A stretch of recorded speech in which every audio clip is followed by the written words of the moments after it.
Sorry, just found out that Ricky Pearsall might not miss much time. We're going to talk about it only here on Locked On Gators.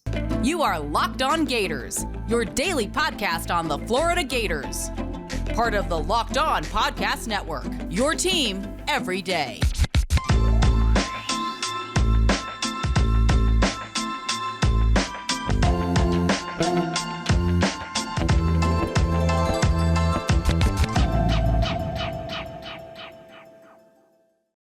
Hello, and welcome back to another episode of Locked On Gators, part of the Locked On Podcast Network, your team every day. Thanks for making Locked On Gators your first listen of the day. We are available daily and free wherever you listen to the podcast. Happy Thursday. Hopefully it's a thirsty one. I'm Brandon Olson. Find me on Twitter at WNS_Brandon. Find my written work with Whole Nine Sports and Giants Country of SI.com. And before we're getting into today's content, which we'll do in just a second, just to remind you, September 1st, September 2nd, the social at Midtown in Gainesville, Locked On Gators, recording live, 7 p.m. September 1st, 5:30 p.m. September 2nd, and then, of course, September 3rd is Florida versus Utah. It's going to be a great time. Come through. It's free to come through.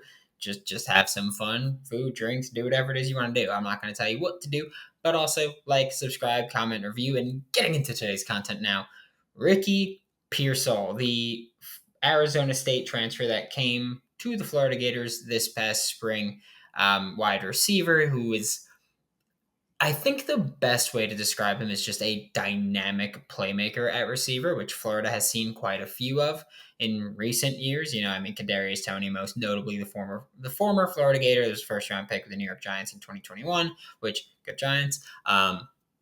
Fight me about it. I don't care. But Ricky Pearsall got injured in practice on Tuesday, and the initial, I don't want to say prognosis, but the initial response was that he will be out indefinitely.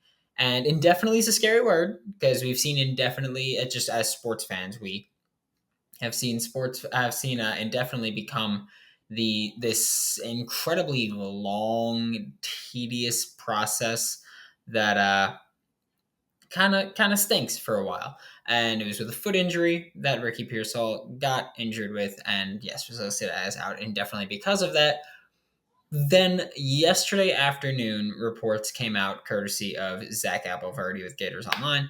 Reports came out that X-rays came back negative, which is a fantastic sign because, foot injuries that are broken bones can take a very, very long time to recover from. But the expectation right now is that it is not a major injury and it will not majorly impact his 2022 season, and that I don't want to say the expectation, but that there is reasonable hope that Ricky Pearsall will be available to play Week 1, September 3rd against Utah. And we're obviously hoping he is. The next, even just the remainder of this week could give a better timetable. But then this week or next week, we should have a much more clear window for when Ricky Pearsall will be back. But I will say that I know I had a few comments and even some DMs asking about Ricky Pearsall's injury and why I didn't talk about it on yesterday's episode of Locked On Gators. And the reason for that is because yesterday we didn't know at all what it was. All we knew was out indefinitely. And so it would have just been me speculating the entire time. Here we at least have a little more clarity on the situation. So there's that. But I will say, because, yeah, I know that people are kind of, the sky is falling because Ricky Pearsall got hurt. And don't get me wrong, Ricky Pearsall is phenomenal. But I don't think it's the sky is falling situation. But we'll talk about that next segment. Right now, though, when we just look at that injury, I will say that it definitely raises at least a little bit of concern from me, just thinking about this Ricky Pearsall injury, because foot injuries, especially foot injuries on a receiver or any position where you're constantly planting and torquing, they can linger forever. We've seen so many football players, whether professional or college, have a foot injury, and it just lingers for literally the entire year. Let's say Ricky Pearsall plays Week 1, and let's say he plays through the remainder of the season. It wouldn't shock me in the slightest if at the end of the season, we were told, Ricky Pearsall has been dealing with that foot injury the entire season. Like, it's been bothering him the entire season. He's been working through it. He's been doing this. It wouldn't shock me in the slightest because those foot injuries, they last forever, especially when you're running constantly. We've seen, guys like Julio Jones, who I know a lot of the listeners of this show are Bucks fans. And so it might be a little weird with Julio, being Julio and his career track. Um, but I'll say that. But we've seen him with foot injuries deal with them a lot. AJ Green as well dealt with foot injuries quite a bit throughout his career. Receivers that get foot injuries, they can linger for a long time, especially depending on what they are. If it's a broken foot, if it's a Liz Frank injury, whatever it might be, they can last a while. So I will say that with Ricky Pearsall's foot injury, I am a little concerned. I'm not like, oh my God, he stinks now. No, but I am a little concerned that this is going to be something that will bother him throughout. And I'm not necessarily as concerned about the success of the team.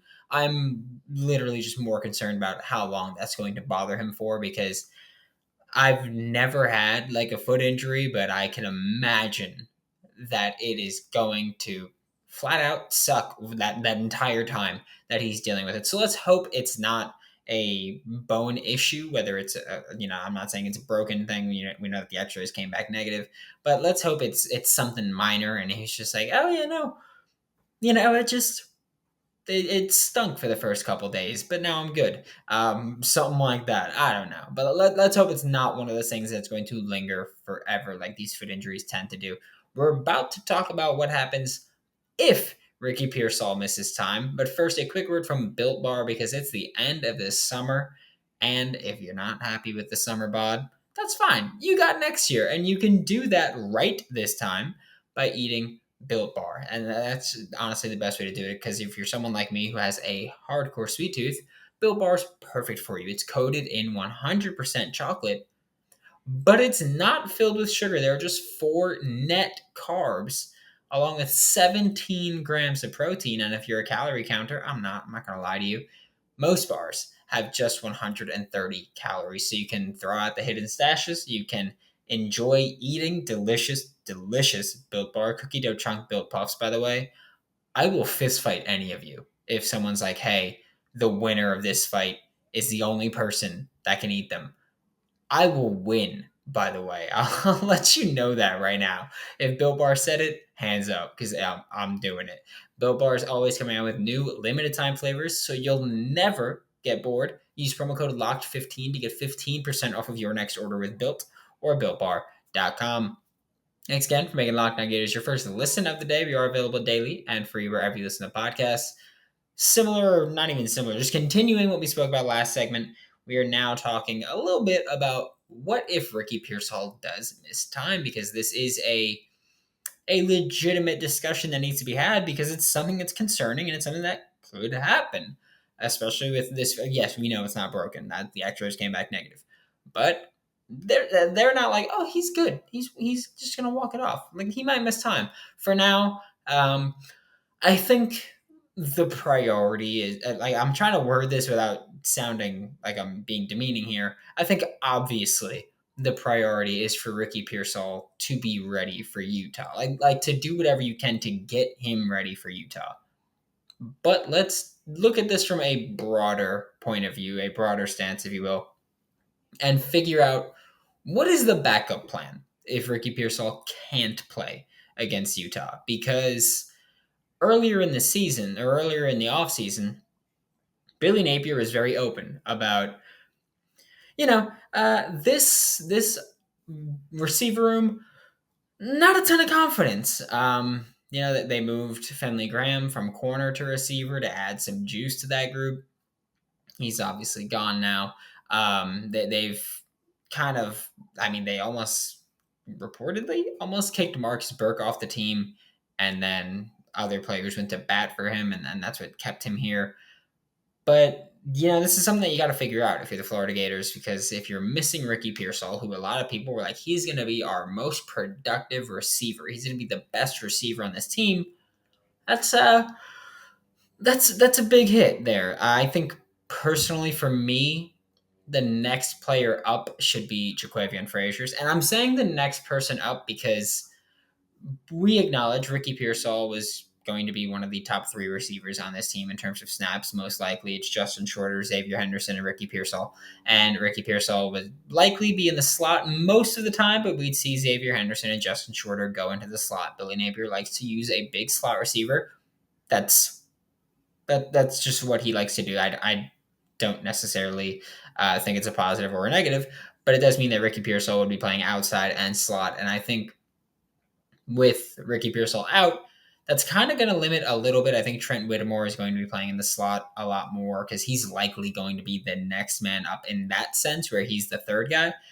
But we've been taking this whole offseason as if the top four are Justin Shorter, Xavier Henderson, Ricky Pearsall, and Trent Whittemore. So I think Trent Whittemore just slides into Ricky Pearsall's slot. And I think that the next player up should be Jaquavion Frazier. No matter who you think it is right now, whether it's Dejon Reynolds or if it's Marcus Burke, if it's Ty Bowman, whoever it is, I think Jaquavion Frazier should be the next man up. I think last season, when his number was called, he played pretty well. I think that's something we can all say. I will also acknowledge that he was incredibly limited last season in terms of what routes he was asked to run. That's what it is. He was a lot of times used on screens and bubbles and all that stuff. But I think he was productive when his number was called, and he showed a little bit of wiggle for him. And then I think also when you watch that spring game back, he kind of dogged. Like, he was a huge part of the offense, and him going against, I believe it was Jalen Kimber. He absolutely dominated the entirety of that spring game. He was just jump balls. He was getting open. He was doing everything. So I think Jaquavion Frazier is someone that I don't want to say he's getting slept on right now, but I think that he should be the next man up. If Ricky Pearsall can't play, he should be wide receiver 4 now. I understand that people are going to be like, well, he's not going to replace Ricky Pearsall. He doesn't have that same exact skill set. And here's the thing. I don't think the Florida Gators have another player on roster that offers the smoothness, fluidity, shiftiness, any of those terms you want to use. I don't think the Florida Gators have that player on roster. Like, you will not find an exact replacement for Ricky Pearsall's skill set. That's one of the reasons that Florida brought him in, because they were like, we don't have this player on roster, and we want/need this player on our roster. So I think that you can acknowledge that you're not going to get it. You can accept that you're not going to replace Ricky Pearsall. I do think that this might be the time that we maybe see Naquan Wright once he's fully healthy again. Maybe he works in the slot a little bit to just add that shiftier threat out of there. But even then, I'm not sure what we see, because I think Naquan Wright should be the starting running back. So it's like, do we just not have him as a starting running back for a few times, or do we have him starting running back and then also occasionally rotating into the slot while Ricky Pearsall is recovering from injury? That's, I think, a toughie. That's what we'll call it. We'll call it a toughie. But let's say Ricky misses the Utah game, schematically and game plan wise, whatever you want to call it. I think you see Florida run the ball a lot more than we initially anticipated. I think you see Florida come out in even more 12 personnel than we initially anticipated. And again, 12 personnel, 1 running back, 2 tight ends, 2 receivers. So those 2 receivers would be Justin Shorter, Xavier Henderson. 2 tight ends would be Keon Zipper and Dante Zanders, probably. Maybe Jonathan Odom is in there. And I think you see a lot less over the middle passing work. Because I don't think you're going to see, especially if it's 12 personnel, like, I don't think that the tight ends are proven receiving threats. I think Keon Zipper is pretty dang good. I think he did a good job every time we've seen him play, really. But I do also think that if Ricky Pearsall is not there, you're going to see Anthony Richardson want to test the deep waters with Justin Shorter and with Xavier Henderson. And Xavier Henderson, I mean, he's got great straight line speed. I think that I think not enough people acknowledge that he does have great straight line speed, and he's got great size. So maybe he's the guy that ends up being that vertical threat that we're looking for on the outside, instead of Justin Shorter winning jump balls. And Justin Shorter is more of the close-knit possession receiver there. But there's a lot that can happen, and there's a lot of factors that go into this. And we're gonna shift away from that to talk about Anthony Richardson, because the hype has been building for him. But first, a quick word from our sponsors. Like I said, Anthony Richardson, the hype has been building for him, and like the hype train is picking up steam at an alarming rate. Like the Anthony Richardson hype train should be sponsored by the movie Bullet Train. Like that's what we're talking about. That's how fast this thing is going. Emery Hunt, who, if you don't follow Emery Hunt, shame on you. Just saying that football game plan there, said that he thinks Anthony Richardson is the number one quarterback in the 2023 NFL draft. If he chooses to declare, he said he's the number one quarterback, the most talented quarterback over Bryce Young, over CJ Stroud, over Will Levis, over Tyler Van Dyke. And I mean, the first reason that he brought up was the height, weight, speed, which is also interesting because I feel like we don't talk about that enough at quarterback. And I, like myself included, don't talk about it enough at quarterback. I think when you talk about a height, weight, speed freak, you look at receivers, you look at corners like Tariq Woolen from UTSA last season, in the NFL draft. UTSA, he's 6'3", he's one of the fastest corners, one of the fastest players in the 2022 NFL draft. Phenomenal, just size metrics. I think you talk about those receivers, those corners, tight ends, maybe even O linemen, D linemen. And I feel like you talk about everything but quarterback. You don't talk enough about the height, weight, speed freaks like Josh Allen, like Cam Newton. And you talk about them obviously, but you don't call them height, weight, speed freaks, which is exactly what Anthony Richardson is, and it's what Emery Hunt called him. And then he also talked about film wise.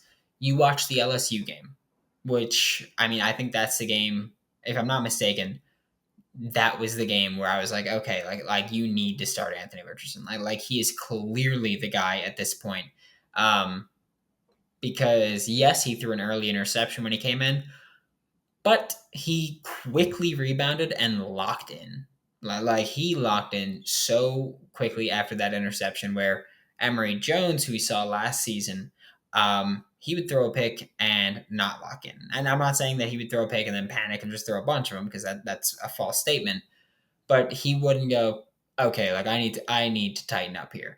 But that's what Anthony Richardson did last season in the LSU game, the Georgia game. I honestly don't fault Anthony Richardson at all for that Georgia game. First start against, I think, the best defense that I've ever seen step on a college football field. And he played pretty well until those final 2 minutes of the first half, the final 2 minutes, and I think it was like 34 seconds of the first half when things just went off the rails. Anthony Richardson played as well as you can expect for a guy in his first game starting against that Georgia defense. But he talked about the LSU game, and he was like, look, you have someone who he has shown he won't get rattled by big games. He won't get rattled by trying to put the team on his back. He is a physical specimen that you can only dream of. He's a Madden created player at that point. Like NCAA football or EA Sports College Football 2023 is coming out next July. And if you make a quarterback, odds are he's going to be just like Anthony Richardson. Like that's what we're talking about here when we talk about a physical specimen like Anthony Richardson. But I will say again, please never in your life hurdle someone. I don't want to see the quarterback hurdle people. And then also talking about the draft, Damian Parson from the Draft Network published a mock draft earlier this week that had Anthony Richardson as the second quarterback off the board behind only CJ Stroud. CJ Stroud went fourth overall to, I believe, the Panthers, and Anthony Richardson went fifth overall to the New York Giants, which I would lose my mind, by the way, if that happens. But the hype train is clearly picking up, and even Damian Parson, when he wrote the mock draft, he was like, look, this is not even based off the film. This is looking at someone's physical traits and going, we can develop you into an elite quarterback. And then that's what we've talked about with Anthony Richardson before. And even I did a Breaking Tackles New York Giants podcast earlier this week, and we spoke about Anthony Richardson for a second. And you go back to that Chiefs and Bills game in the playoffs earlier this year where you go, we need a quarterback like that. Like just Patrick Mahomes, Josh Allen. the guys who can put the team on their back and just let the ball fly and fit the ball into every tight window you need to with velocity and just do all these insane superhuman things. Anthony Richardson is that. Like that's what Anthony Richardson does, and that's what Anthony Richardson brings to the table. So I think when you watch him and you look at him, you got to go, okay, he's a freak.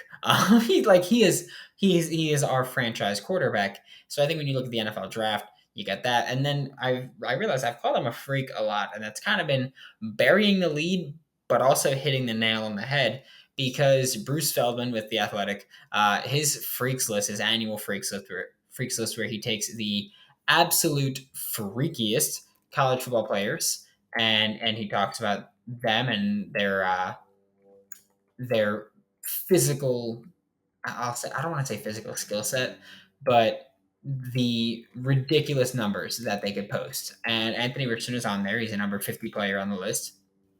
And I'll read the excerpt here because he said, "We never have many quarterbacks on this list, but this is a rare athlete. Richardson is a chiseled 6'4", 238 pounds with just 10% body fat and says he runs a 4.40 and can throw a football 75 yards in the air.